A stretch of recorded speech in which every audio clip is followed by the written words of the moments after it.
What's up, guys? We're going to have a look at watchOS 11 beta. We're going to start off with live activities. So y'all see this little smart stacks window right here? Now this is on by default as long as you have activities that are live. So right now I'm listening to Testify, so every time I lift my wrist up, it's going to automatically be on this window. A lot of people probably not going to like this. Some going to like it. I like it because I don't have to constantly look for now I'm playing. So for those that don't want this, all you have to do to turn it off is go to settings, and in settings you'll just go to smart stack, live activities, and then you can just turn them off. I'm going to keep them on. For those who want to keep this, all you got to do is long press this screen and you can add whatever you want to it. You can add other stuff to it if you want to. But I really like this because I'm always like listening to the Bible and whatnot. And it's just so much easier when I'm busy throughout the day to just lift my wrist up, press pause, press play. So I really like this addition that they added so far. Another simple feature that they added that I like is just being able to scroll to see notifications. Really simple, but it's definitely useful.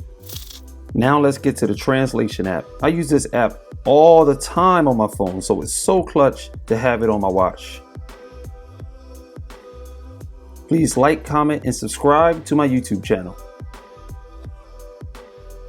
There you go. Nice and simple. Works exactly as it does on the phone. The next app that I would like to talk about that's brand new is Vitals. I won't be using this. This is mostly all sleep tracking. I took a nap today just so that I have something that can show up in here, but it's still not enough details, not enough information for the app to really do anything for me. But it can show your heart rate, your respiratory rate, your wrist temperature, your blood oxygen, and your sleep duration. I'm not going to use this app, but it's probably a lot of people that sleep with their watch. I'm not sleeping with my watch on. So this app does nothing for me, but it is a nice addition. It looks cute.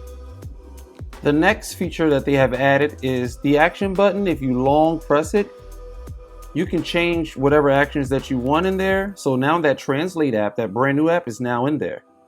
So if I add that to it and then press the button, bam, I'm translating. It's probably going to take my mic again, but here we go.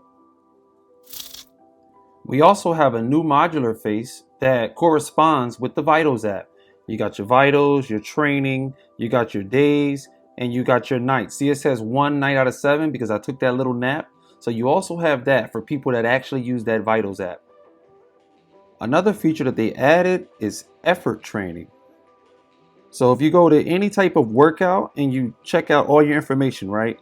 They pretty much calculate all of this info and then they give you an effort rating. So I just did something simple. I just walked a couple of steps and it said that it was easy. I made like no effort for whatever I did. So I think this is dope for workouts. I think I'm gonna start using the workout apps more because I don't use them that much and I work out every day.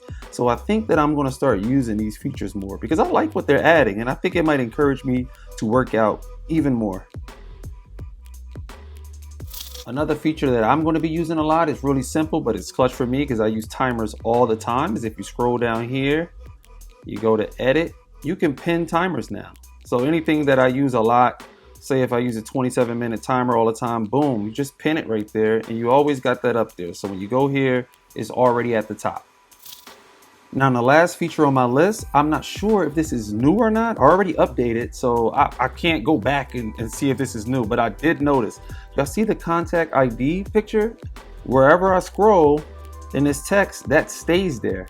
I'm wondering if that's new or not. So if you guys can tell me if you have this, if you're not on a beta and you still have that contact ID photo right there, just if you could tell me, that'd be amazing.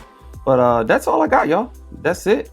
If they come out with some new stuff, enough new stuff that's worth me doing a video, I will make a second video before it's released to the public.